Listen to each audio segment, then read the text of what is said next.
Dear friends, आप देख रहे हैं आपका अपना YouTube channel nursing academy. Team nursing academy presents medical surgical nursing respiratory system part 1 nursing bloods and rapid revision points. प्यारे साथियों, हंसते रहिए, पढ़ते रहिए, मुस्कुराते रहिए और हमारे साथ कुछ न कुछ नया सीखते रहिए। Let's now start.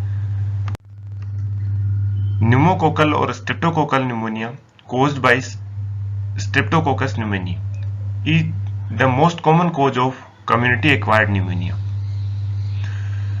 न्यूमोकोकल और स्ट्रेप्टोकोकस न्यूमोनिया स्ट्रेप्टोकोकस न्यूमोनिया के कारण होता है, जो कि कम्युनिटी एक्वायर्ड न्यूमोनिया का मोस्ट कॉमन कोज है। बहुत इंपॉर्टेंट क्वेश्चन बार बार एग्जाम में रिपीटेड होता है। कम्युनिटी एक्वायर्ड न्यूमोनिया का मोस्ट कॉमन कोज क्या होता है? Streptococcus pneumonia. Elderly client with pneumonia may first appear with only an altered mental status and dehydration due to a blunted immune response. Elder client के अंदर यदि pneumonia हो गया तो सबसे पहले कौन सा सिम्टम्स या क्या फर्स्टली अपेयर, कौन सी क्लिनिकल फाइंडिंग फर्स्टली अपेयर होगी?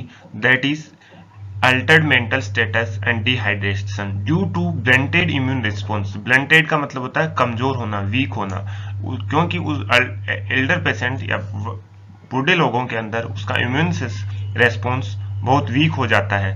तो एल्डर क्लाइंट के अंदर होने वाले न्यूमोनिया के अंदर फर्स्टली अपेयर होता है अल्टर्ड मेंटल स्टेटस, उसका मेंटल स्टेटस अल्टर्ड हो जाता है, प्रॉपर पर्सन टाइम पैलेस के कॉन्शियस नहीं रह पाता, एंड डिहाइड्रेशन देखने को मिलता है। If the right forearm of a client who had a purified protein derivatives test for tuberculosis is reddened and raised above about 3 mm where the test was given, this test would be classified as negative. TB के लिए, tuberculosis TB के लिए हम test करते हैं जिसको हम purified protein derivative test या पीपीडी टेस्ट के नाम से जानते हैं। उसके लिए हम ट्यूबरक्लिन सिरिंज आता है तो उससे राइट फोर आर्म में उसका एंटीजन देते हैं, राइट फोर आर्म में एंटीजन देते हैं। तो यदि उसका रेड एरिया कितना है होता है 3 mm के लगभग है या 3 mm से कम है, तो that test will be classified as negative. तो उसका रिजल्ट क्या होगा? नेगेटिव। फॉर एग्जांपल ये राइट आर्म है, इस राइट आर्म पे हमने यहाँ पे एंटीजन दिया, देन इसका area only around the 3 mm, this one is classified as negative. तो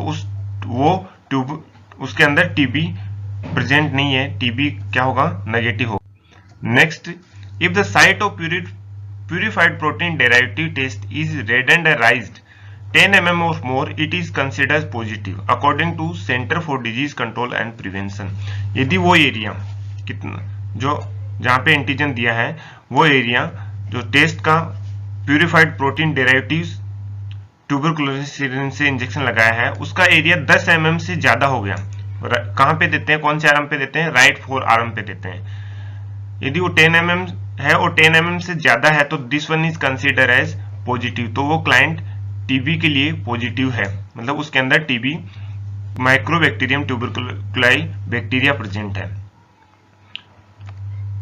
active stage show the classical symptom of tuberculosis. Tuberculosis या टीबी के क्लासिकल सिम्टम एक्टिव स्टेज के अंदर फीवर, हेमेप्टाइटिस एंड नाइट स्वेट्स देखने को मिलते हैं। बहुत इंपॉर्टेंट क्वेश्चन है। ट्यूबरकुलोसिस टीबी के क्लासिकल सिम्टम्स कौन कौन से होते हैं? तो पहला फीवर, हेमेप्टाइटिस मतलब कफ के अंदर ब्लड का आना, नाइट स्वेट रात के टाइम स्वेटिंग होना या पसीना आना, ये क्लासिकल सिम्टम्स होते हैं टीबी के। नेक्स्ट है, some people carry dormant tuberculosis that may develop into active stage. कुछ लोगों के अंदर टीबी या ट्यूबरकुलोसिस डोरमेंट अवस्था में, सुप्त अवस्था में पाया जाता है, एक इनएक्टिव स्टेज में पाया जाता है। जब यदि उसकी इम्यूनिटी कमजोर हो जाती है तो it may be change in active disease, तो वो एक्टिव डिजीज के अंदर चेंज हो सकता है। If there is no active tuberculosis disease it is called latent और इनएक्टिव ट्यूबरकुलोसिस इन्फेक्शन। यदि क्लाइंट के अंदर टीबी इनएक्टिव है, नॉट एक्टिव ट्यूबरकुलोसिस प्रेजेंट है, तो उस कंडीशन में हम उस टीबी को लेटेंट या इनएक्टिव ट्यूबरकुलोसिस इन्फेक्शन के नाम से बोलते हैं। The tubercle bacilli may remain latent for years and they active when the client resistance is lowered, as when a client is being treated for cancer। जो Mycobacterium ट्यूबरक्लाई bacilli है, TB का जो bacteria जिसके कारण टीबी होता है, वो बहुत लंबे समय तक लेटेंट अवस्था में रहता है, इनएक्टिव अवस्था में रह सकता है। और एक्टिवेट कब होगा? जब उसका इम्यून रेस्पॉन्स या बॉडी का इम्यूनिटी रेजिस्टेंस लोअर हो जाएगा, या फिर उसका ट्रीटमेंट, कैंसर का ट्रीटमेंट ले रहा है, उसका इम्यूनिटी कमजोर हो गया, उस स्टेज में, उस कंडीशन में एक्टिव हो सकता है। Sputum culture for mycobacterium tuberculosis is the only method for confirming the diagnosis of tuberculosis. बहुत इंपॉर्टेंट, बार बार रिपीट एक पॉइंट है, एग्जाम्स के अंदर पूछा जाता है कि ट्यूबरकुलोसिस या जो टीबी है उसका कंफर्मेटिव डायग्नोस्टिक टेस्ट कौन सा होता है? तो sputum culture is the confirmative diagnostic test of tuberculosis. Sputum के अंदर कल्चर कराते हैं तो उसके अंदर माइकोबैक्टीरियम ट्यूबरक्लाई या ट्यूबरकुलोसिस, जो बैक्टीरिया है माइकोबैक्टीरियम ट्यूबरक्लाई जिसके कारण टीबी होता है, वो प्रेजेंट रहता है। तो मोस्ट कॉमन या most confirmative diagnostic test for tuberculosis is sputum culture. Tuberculin converted skin test will be positive, meaning he has been exposed to and infected with tuberculosis and now has a cell-mediated immune response to the skin test. कुछ client ऐसे होते हैं जिनके अंदर वो TB नहीं होता but फिर भी पॉजिटिव शो करते हैं। उसका क्या मतलब है?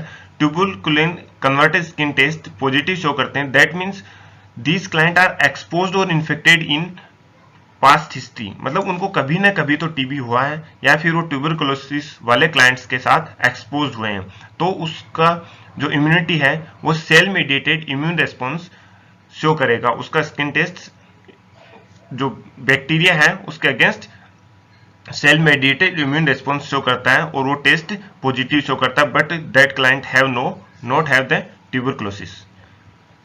Because a tuberculin converters X-ray is negative, he should be monitored every 6 months to see if he develops changes in his chest X-ray और pulmonary examination।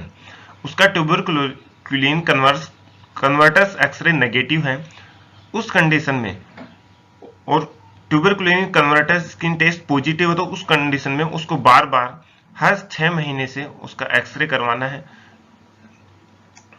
उसकी जो चेस्ट एक्सरे है उसके और उसका पल्मोनरी एग्जामिनेशन बहुत जरूरी है कि उसके अंदर चेंजेस तो नहीं आ रहे, जो लेटेंट अवस्था में जो माइकोबैक्टीरियम ट्यूबरकुलोसिस बैक्टीरिया है वो एक्टिव स्टेज में तो नहीं आ गया है कि उसका टीबी हो तो नहीं गया। Next point, treatment regimen for active tuberculosis में लास्ट अप टू 24 मंथ्स।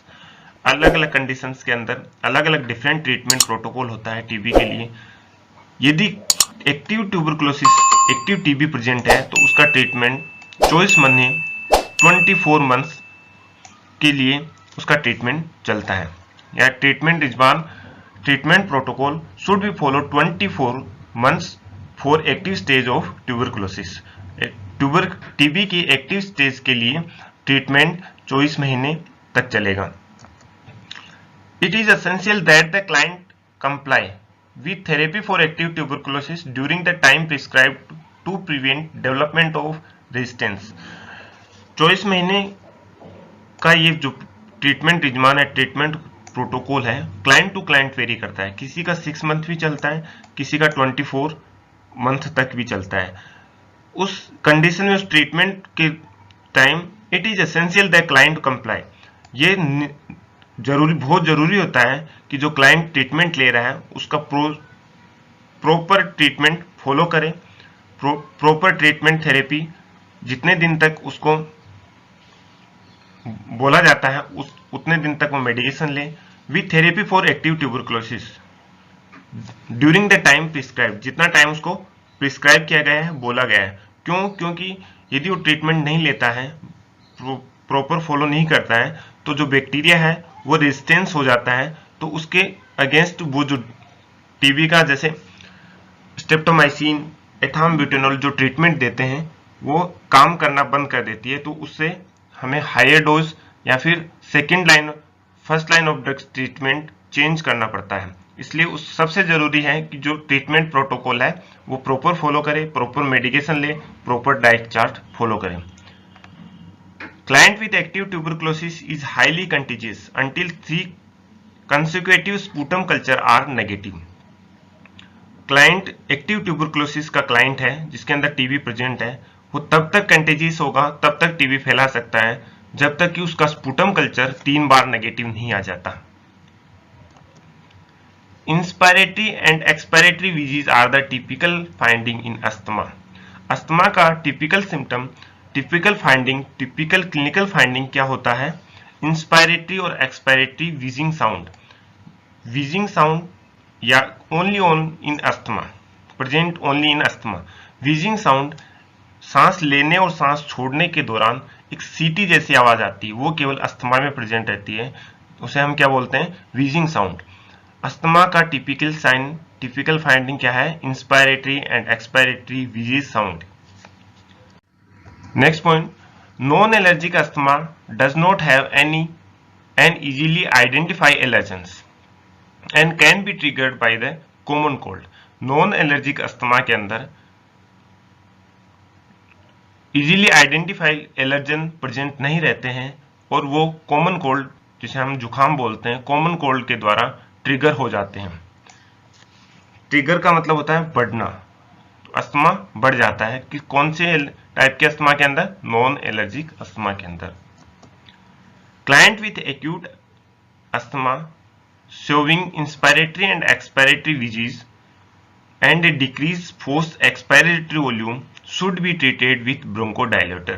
यदि कोई क्लाइंट जिसके अंदर एक्यूट अस्थमा है, एक्यूट अस्थमा मतलब उसके अस्थमा को अभी शुरू हुआ है, मतलब उसका टाइम पीरियड 6 मंथ से कम है, that asthma is called as acute asthma, called as acute asthma. जिसके अंदर इंस्पायरेटरी और एक्सपायरेटरी वीजी साउंड प्रेजेंट है, उसका फोर्स्ड एक्सपायरेटरी वॉल्यूम कम है, तो उस कंडीशन में उसका ट्रीटमेंट के लिए हम उसको ब्रोंकोडायलेटर देंगे, मतलब उसका जो ब्रोंक्यूल्स होता है लंग्स के अंदर, सपोज ये ब्रोंक्यूल्स है, उस ब्रोंकोडायलेटर का काम क्या करेगा? उसको फैलाने का काम करेगा, डायलेट करने का काम करेगा, तो प्रॉपर स्पेस मिल सकेगा और इजी आसानी से सांस ले सके patient.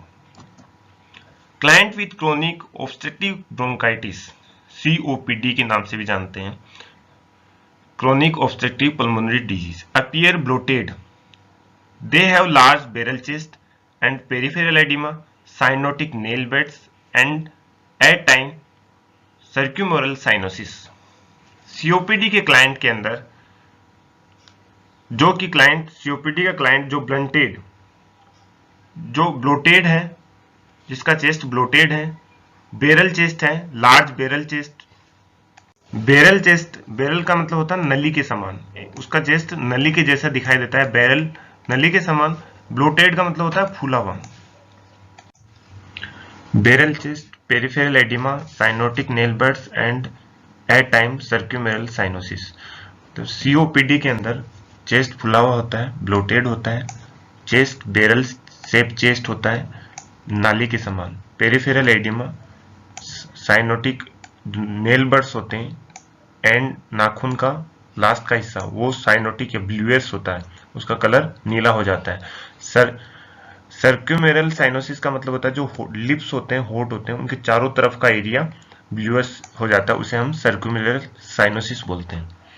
Next one, because of the large amount of energy it takes to breathe, client with emphysema are usually,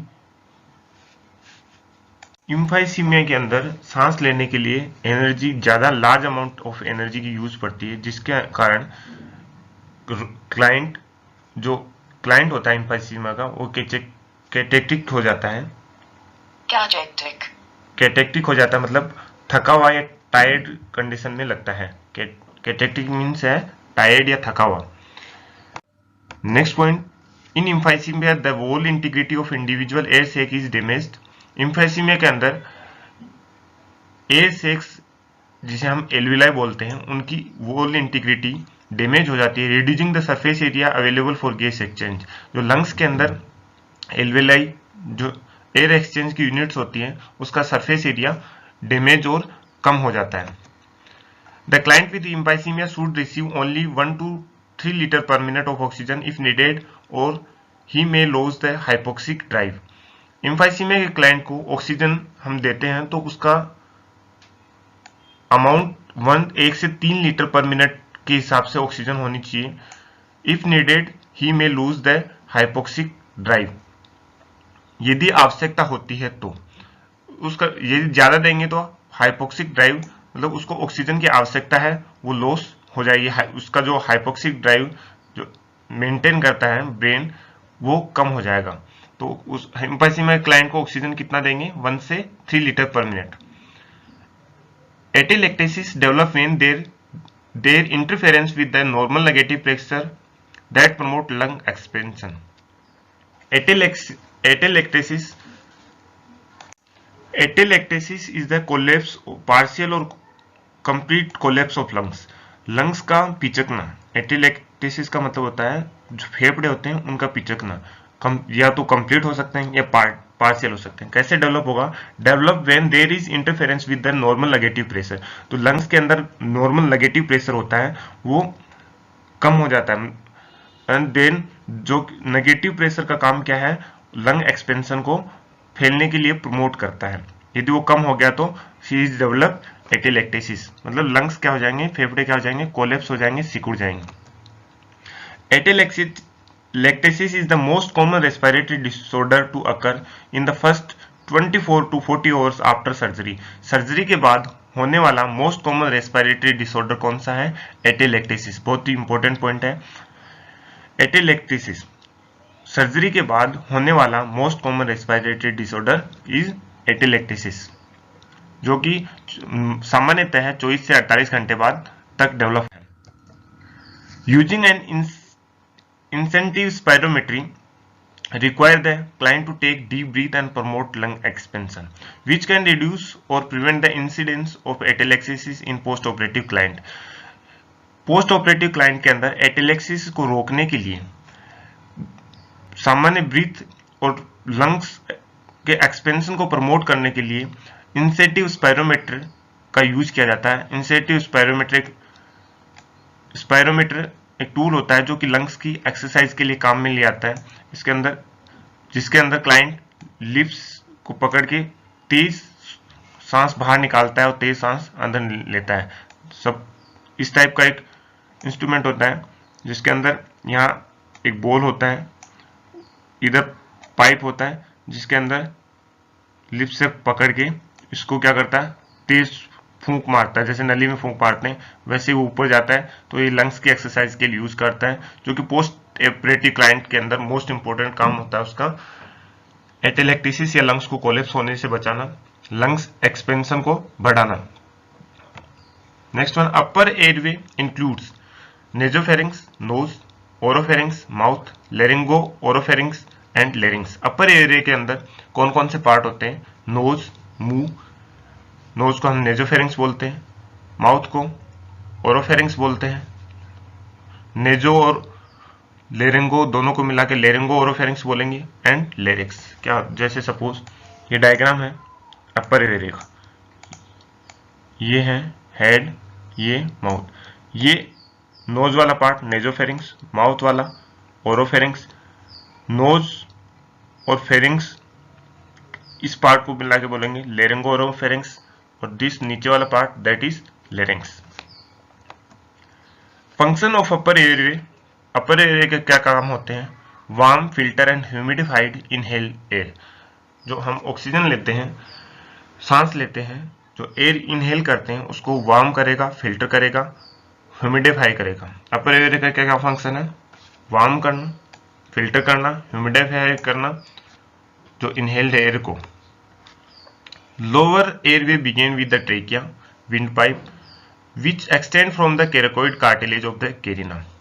lower area की बात करते हैं, लेरिंग्स के बाद क्या होता है, ये ट्रेकिया, जिसे हम विंड पाइप के नाम से भी जानते हैं। विंड पाइप किसको बोलते हैं, ट्रेकिया को विंड पाइप के नाम से जानते हैं। विच ट्रेकिया से लंग्स दो पार्ट में डिवाइड होगा ट्रेकिया। जहां पे डिवाइडेड होता है, this cartilage is known as carina या केरिना। एक साइड में राइट साइड में राइट लंग्स, लेफ्ट साइड में left lungs. Next, trachea divide into the right and left mediastinum bronchi which continue to divide all the way down to the alveoli, the gas exchange unit of the lungs। Trachea left और right lungs में जाने के बाद bronchi में divide होता है। Bronchi का last part जिसे एल्वेलाई बोलते हैं हम, जो कि लंग्स की गैस एक्सचेंज यूनिट होता है। लंग्स के गैसेज एक्सचेंज यूनिट को क्या बोलते हैं, एल्वेलाई। एल्वेलाई किसे बोलते हैं, लंग्स का जो गैस एक्सचेंज यूनिट है उसको हम एल्वेलाई के नाम से जानते हैं। बहुत इंपॉर्टेंट पॉइंट है। नेक्स्ट है, larynx houses the vocal cord and is the transition point between the upper and lower airway. Larynx जिसमें वोकल कॉर्ड प्रेजेंट रहते हैं, लेरिंग्स के वोकल कॉर्ड कहाँ प्रेजेंट रहते हैं, जिसे हम ध्वनि या आवाज निकलती है, वो लेरिंग्स के अंदर प्रेजेंट रहते हैं। लेरिंग्स वो ट्रांजिशन पॉइंट है, वो डिवाइडेशन पॉइंट है, जो कि अपर और लोअर, जहां पे अपर और लोअर एयरवे डिवाइड होते हैं। दो एयरवे को एनाटॉमी के आधार पे दो टाइप में डिवाइड किया, अपर airway and lower airway. Upper airway and lower airway का डिवाइडेशन कहां पे होता है, लेरिंग्स के ऊपर। लेरिंग्स के बाद ट्रेकिया। ट्रेकिया किसमें इंक्लूड होगा, lower airway. Epiglottis is a flap of tissue. Epiglottis एक टिश्यूज का फ्लैप होता है that close over the top of larynx, जो कि लेरिंग्स के टॉप पे ऊपर कवर रहता है। व्हेन द क्लाइंट सोलो, जब क्लाइंट निगलता है। Protect the client from aspirating food and fluid into the lower area, जो क्लाइंट को बचाता है। जो फूड और फ्लूइड्स होता है वो एस्पिरेट न हो, फेफड़ों के अंदर नहीं आए, इसोफेगस में चला जाए। फेफड़ों के अंदर आएगा तो लंग्स एस्पिरेट कर जाएंगे, उससे डेथ होने का, मृत्यु होने का चांसेस बढ़ जाते हैं, या मृत्यु भी हो सकता है। एपिग्लोटिस का काम क्या है, एपिग्लोटिस एक टिश्यूज का फ्लैप होता है जो कि लेरिंग्स को कवर करता है। जो लोअर एयरवे है उसको कवर करेगा जब हम पानी पी रहे हैं, निगल रहे हैं, खा रहे हैं, उस कंडीशन के अंदर, और लोअर एयरवे को के अंदर एस्पिरेट होने से बचाएगा खाना, जिसे उस लोअर एयरवे को जब हम खाना खाएंगे, पानी पिएंगे तो क्लोज कर देगा, और खाना किस में जाएगा, इसोफेगस में। Right lungs have 3 lobes, upper, middle and lower. Question क्या आता है, राइट लंग में कितने लोब पाए जाते हैं, कौन, या लेफ्ट लंग में कितने लोब्स पाए जाते हैं। तो राइट लंग में 3 लोब होते हैं, upper lobe, middle lobe and lower lobe. ये सपोज राइट लंग है, इसमें 3 लोब होंगे, अपर, मिडल और लोअर। अब याद कैसे रखेंगे, राइट और लेफ्ट में कंफ्यूजन होता है, तो जिसमें आर है वो क्या होगा, 3 होगा, आर में 3 में आर है, याद रख सकते हैं 3। Next, left lung is smaller and has 2 lobes. Left lung छोटा होता है हार्ट की प्रेजेंस के कारण, जिसके अंदर 2 लोब पाए जाते हैं, अपर और lower. Lungs share space in the thoracic cavity. Lungs कौन सी कैविटी में प्रेजेंट रहते हैं, थोरेसिक कैविटी में प्रेजेंट रहते हैं, with the heart and the great vessels. Heart के, उसके लंग्स के साथ साथ heart, great vessels, arteries, trachea, oesophagus and the bronchi. Lungs thoracic cavity के अंदर प्रेजेंट रहता है, कौन सी कैविटी में, थोरेसिक कैविटी में, जिसके साथ साथ थोरेसिक कैविटी में हार्ट, हृदय, ग्रेट वेसल्स, ट्रेकिया, इसोफेगस, भोजन की नली, विंड पाइप, श्वसन नली, ब्रोंकिया या जो रेस्पिरेटरी यूनिट्स प्रेजेंट रहती हैं। एल्विलाइज भी प्रेजेंट रहता है क्योंकि that is the part of lungs. Space between the lungs is called the mediastinum. 2 lungs के बीच के स्पेस को, राइट और लेफ्ट लंग्स के बीच के स्पेस को, जो जस्ट स्टनम के नीचे, उस स्पेस को हम मीडियस्टनम के नाम से जानते हैं, मीडियस्टनम के नाम से जानते हैं। Diaphragm and the external intercostal muscles are the primary muscles used in breathing. Breathing के दौरान यूज होने वाली प्राइमरी मसल्स कौन सी होती हैं? डायफ्राम और एक्सटर्नल इंटरकोस्टल मसल्स। श्वास के दौरान यूज होने वाली मेन मसल्स कौन सी होती हैं? डायफ्राम और external intercostal muscles. Diaphragm and the external intercostal muscles contract when the client inhale and relax when the client exhale। Diaphragm और एक्सटर्नल इंटरकोस्टल मसल्स जब क्लाइंट सांस अंदर लेता है तब क्या होती है? कॉन्ट्रैक्ट होती है। जब सांस छोड़ता है तो क्या होती है? रिलैक्स होती है। Accessory inspiratory muscles include the trapezius, sternocleidomastoid, scalene muscles। Primary muscles कौन सी हैं? Diaphragm and external intercostal muscles. Accessory inspiratory muscles कौन सी हैं? Trapezius muscles, sternocleidomastoid muscles, scalene muscles which combine to elevate the scapula, clavicle, sternum और upper ribs. जो कि scapula, कंधा, क्लेविकल, स्टर्नम और अपर रिब्स को एलिवेट करने का, ऊपर करने का क्या करती हैं? काम करती हैं। Men, children, infant, athletes and singer usually use the abdominal or diaphragmatic breathing। Men's, बच्चे, infant, athletes and singers main रूप से कौन सी ब्रीदिंग करते हैं? एब्डोमिनल और diaphragmatic breathing. Women most usually use chest और इंटरकोस्टल ब्रीदिंग।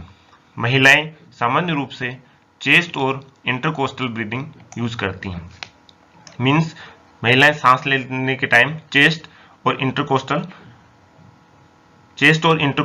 मसल्स का यूज करती हैं। तो इस ब्रीदिंग को क्या बोलते हैं? चेस्ट और intercostal breathing. Man, children, infant, athletes और सिंगर एब्डोमेन और डायफ्राम का यूज करते हैं सांस लेते टाइम। तो this one is called as abdominal और diaphragmatic breathing. When checking the client for tactile firmness, vibration that feel more intense on one side of the back than the other indicate tissue consolidation on that side। When checking the client for tactile firmness, tactile firmness क्या होता है? जब client बोलता है उसके दौरान जब vibration होता है उसके चेस्ट में, that is known as tactile firmness। जैसे सपोज ये चेस्ट है, इसकी बैक साइड में हम हाथ रखेंगे तो या सुनेंगे तो वाइब्रेशन से सुनाई देते हैं। उन्हें हम टेक्टाइल फर्मेटस बोलते हैं। That feel more intense on one side of the back. यदि ये बैक है, इसका एक साइड में ज्यादा तेजी से सुनाई देता है तो other back then the other indicate tissue consolidation. यदि दोनों साइड में बराबर रूप से सुनाई दे रहे हैं दैट इज नॉर्मल। यदि एक साइड में ज्यादा सुनाई दे रहा है, एक साइड में कम सुनाई दे रहा है तो वो टिश्यू कंसोलिडेशन को इंडिकेट करेगा। किसको इंडिकेट करता है? Tissue consolidation. टिश्यू कंसोलिडेशन का मतलब है लंग्स के अंदर सामान्यतः क्या होती है? एयर प्रेजेंट रहती है। यदि उस एयर की जगह क्या हो जाए? पस भर जाए, ब्लड भर जाए या वाटर भर जाए तो उस कंडीशन के अंदर वो टिश्यू कंसोलिडेटेड हो जाते हैं, जिसे हम टिश्यू कंसोलिडेशन का मतलब है हार्ड भरा हुआ। एयर प्रेजेंट है तो नॉर्मल बराबर दोनों भागों में बराबर सुनाई देगा। टेक्टाइल फर्मेटर साउंड, यदि पानी, पस या ब्लड भर गया तो एक साइड में ज्यादा सुनाई देगा, जिस साइड में पानी या ब्लड भरा हुआ वाइब्रेशन उसमें कम सुनाई देगा। Next one, when checking the client for tactile fremitus less intense vibration में इंडिकेट एम्फाइसीमा, न्यूमोथोरेक्स और प्लूरल इफ्यूजन। जिस साइड के अंदर टेक्टाइल फर्मेटस साउंड कम सुनाई देता है उसके अंदर मतलब उसमें क्या भरा हुआ है? पस भरा हो सकता है, फ्लूइड भरा हो सकता है, ब्लड भरा हो सकता है। वो कंडीशन क्या इंडिकेट करेगी? एम्फाइसीमा, न्यूमोथोरेक्स या प्लूरल इफ्यूजन को इंडिकेट करती है। When checking the client for tactile firmness, faint or no vibration in the upper posterior thorax may indicate bronchial obstruction और fluid filled pleural sac। यदि tactile firmness के दौरान कोई sound सुनाई नहीं देती या बिल्कुल कम मात्रा में साउंड सुनाई देती है अपर पोस्टीरियर थोरेक्स पार्ट के अंदर, पीछे के अपर पार्ट के अंदर, तो वो क्या इंडिकेट करता है कि उसका ब्रोंकाई ऑब्स्ट्रक्टेड हो गया है, रुकावट आ गया है, या उसके अंदर पूरे प्लूरल स्पेस के अंदर क्या भर गया है? फ्लूइड भर गया है। Flat percussion sound soft, high-pitched, extremely dull sound as found over the thigh may indicate consolidation. यदि क्लाइंट के लंग्स के अंदर फ्लैट percussion साउंड सुनाई देती हैं, जैसे हम थाई के ऊपर, जो कि शॉर्ट हो सकती है, सॉफ्ट हो सकती है, हाई पिच हो सकती है, एक्सट्रीमली डल साउंड हो सकती है। ये क्वेश्चन पूछ सकते हैं कि डल साउंड कहां पे सुनाई देती है। यदि लंग्स के अंदर फ्लूइड भरा हुआ तो में इंडिकेट कंसोलिडेशन, जो कि कंसोलिडेशन को इंडिकेट करेगी। That is in atelectasis. Atelectasis का मतलब क्या है? लंग्स का कोलेप्स होना। एंड एक्सटेंसिव प्लूरल इफ्यूजन, और बहुत ज्यादा प्लूरल इफ्यूजन की कंडीशन के अंदर। एटेलेक्टेसिस और pleural effusion, extensive pleural effusion के अंदर कौन सी साउंड सुनाई देती है? फ्लैट परकशन साउंड, जो कि शॉर्ट होती है, सॉफ्ट और हाई पिच साउंड होती है, जिसे हम डल साउंड भी बोलते हैं। जैसे हम थाई के ऊपर थपथपाते हैं तो उस दौरान जो साउंड सुनाई देती है, सेम साउंड सुनाई देती है, जो कि कंसोलिडेशन को इंडिकेट करती है। Thank you for watching. प्यारे साथियों, हमारे साथ जुड़े रहिए। नेक्स्ट वीडियो जो कि आपके यूट्यूब नर्सिंग एकेडमी चैनल पे जल्दी आ रहा है, ताकि सब्सक्राइब कर लीजिए। जो नए साथी हैं वो सब्सक्राइब करें, लाइक करें, शेयर करें अपने मित्रों के साथ। हंसते रहिए, सीखते रहिए, मुस्कुराते रहिए। Thank you. जब तक ना रुको तब तक मंजिल नहीं मिल जाती, जब तक ना रुको तब तक मंजिल नहीं।